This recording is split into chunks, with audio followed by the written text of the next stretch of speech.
মালিগাঁৱত সংঘটিত এক চুৰিকাণ্ড। এইবাৰ চোৰৰ টাৰ্গেট মালিগাঁৱৰ ৰেলৱে কোৱাৰ্টাৰ।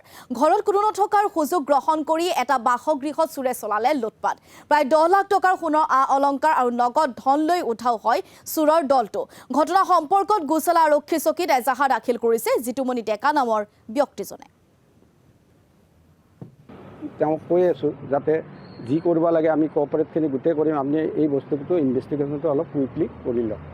আৰু কাৰণ এনেকুৱা ধৰণৰ বহুত ঘটনাই এই প্লেচটোত ঘটি আছে এনেকুৱা ধৰণৰে।